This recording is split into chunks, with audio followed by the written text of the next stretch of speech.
No princípio, antes do tempo, antes da matéria, antes do primeiro nascer do sol, só havia Deus, Pai, Filho e Espírito Santo, coexistindo em perfeita harmonia, glória e amor eterno.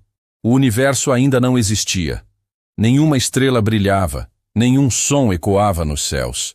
Mas naquele silêncio eterno, o Verbo já estava lá. João 1:1 declara: No princípio era o Verbo, e o Verbo estava com Deus, e o Verbo era Deus. Esse Verbo era Jesus Cristo. Ele estava lá, antes de tudo ser criado. Colossenses 1:16 confirma: Porque nele foram criadas todas as coisas que há nos céus e na terra, visíveis e invisíveis, sejam tronos, dominações, principados ou potestades. Tudo foi criado por meio dele e para ele. Isso significa que Jesus estava presente antes dos anjos, antes dos céus e antes do próprio Lúcifer existir. Quando Deus decidiu criar os seres celestiais, a criação foi marcada por esplendor. Entre esses seres, havia um que se destacava pela beleza, sabedoria e brilho: Lúcifer, cujo nome significa portador da luz. Ezequiel 28:12-15 descreve: Tu eras o selo da perfeição, cheio de sabedoria e perfeito em formosura. Estavas no Éden, jardim de Deus. Foste perfeito nos teus caminhos desde o dia em que foste criado, até que se achou iniquidade em ti. Lúcifer tinha uma posição de honra. Isaías 14:12 o chama de estrela da manhã, filho da alva. Ele não era um ser qualquer. Era o mais exaltado entre os querubins. Mas o que começou em glória, terminou em orgulho. Ele olhou para a sua própria beleza e acreditou que merecia mais. Quis ocupar o trono de Deus. Isaías 14:13-14 revela o pensamento que surgiu em seu coração. Subirei ao céu, acima das estrelas de Deus, exaltarei o meu trono, e serei semelhante ao Altíssimo. Foi nesse momento que o mal nasceu no coração de Lúcifer. Mas a pergunta é: onde estava Jesus quando tudo isso aconteceu? A resposta está na própria natureza divina. Jesus não era um espectador distante. Ele era, e sempre foi, o centro da autoridade celestial. João 1:3 diz: Todas as coisas foram feitas por intermédio dele, e sem ele, nada do que foi feito se fez. Isso significa que o Filho estava no trono com o Pai, reinando sobre toda a criação. Enquanto Lúcifer planejava sua rebelião, Jesus estava presente, sustentando o universo pelo poder da sua palavra. Hebreus 1:3. Quando a rebelião começou, o céu inteiro se dividiu. 1/3 dos anjos escolheu seguir Lúcifer. O restante permaneceu fiel ao Criador. E então houve guerra no céu.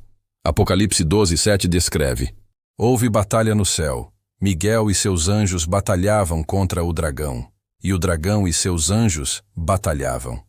Mas quem é Miguel? Em várias passagens, Miguel é retratado como o príncipe dos exércitos celestiais, aquele que defende o povo de Deus. E muitos teólogos entendem que Miguel é uma designação de Cristo em sua função de comandante das hostes celestiais, não como anjo criado, mas como o próprio Filho eterno de Deus em sua forma de guerreiro divino. Ou seja, Jesus não estava ausente, ele liderava as forças da luz. O trono da eternidade não foi abalado. Cristo, o Verbo, o Filho, permaneceu no comando. Lúcifer, agora chamado de Satanás, foi derrotado. Apocalipse 12:8-9 diz: Mas não prevaleceram, nem mais o seu lugar se achou nos céus. E foi precipitado o grande dragão, a antiga serpente, chamado o Diabo e Satanás, o qual engana todo o mundo. Ele foi lançado na terra, e os seus anjos foram lançados com ele. Assim, Jesus estava no trono, sustentando a justiça de Deus e defendendo o universo da corrupção. Mas o conflito não terminou ali. A queda de Lúcifer marcou o início de uma guerra espiritual que continua até hoje. E a decisão divina foi clara. O amor de Deus não seria imposto, seria revelado. Cristo poderia ter destruído Lúcifer imediatamente, mas se o fizesse, o universo o serviria por medo, não por amor. Por isso Jesus permaneceu no trono, permitindo que o mal se manifestasse até que todos vissem sua verdadeira face. Desde aquele momento, o plano da redenção foi estabelecido. Apocalipse 13:8 o chama de o Cordeiro que foi morto desde a fundação do mundo. Ou seja, antes mesmo da rebelião acontecer, o Filho já estava designado para salvar a humanidade. Jesus estava no céu, mas seu coração já estava voltado para a cruz. Quando Lúcifer caiu, o universo viu a consequência do orgulho e da desobediência. E o Filho, que estava com o Pai desde o princípio, permaneceu sendo o mediador entre Deus e sua criação. 1 Timóteo 2:5 confirma: porque há um só Deus, e um só mediador entre Deus e os homens, Jesus Cristo o homem. O mesmo que reinava sobre os anjos, se tornaria no tempo certo o Salvador dos homens. O mesmo que expulsou o inimigo do céu, pisaria sua cabeça na terra. E o mesmo que viu a rebelião nascer, um dia verá o fim do mal. No final de todas as coisas, Apocalipse 19 descreve o Cristo vitorioso. E vi o céu aberto, e eis um cavalo branco. O que estava assentado sobre ele chama-se Fiel e Verdadeiro, e julga e peleja com justiça.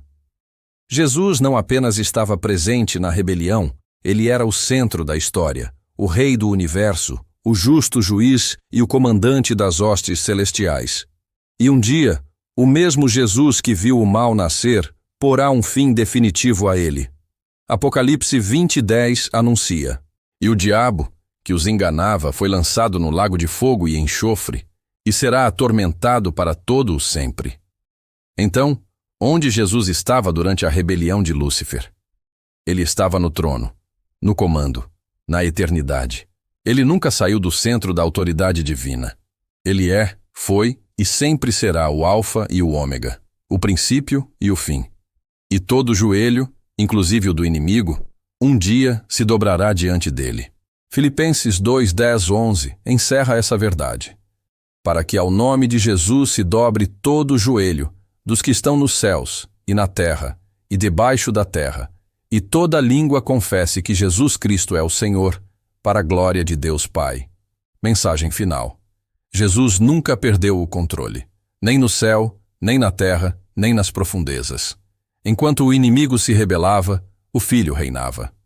E ainda hoje, ele reina, sobre o tempo, sobre o mal e sobre cada coração que o reconhece como Senhor.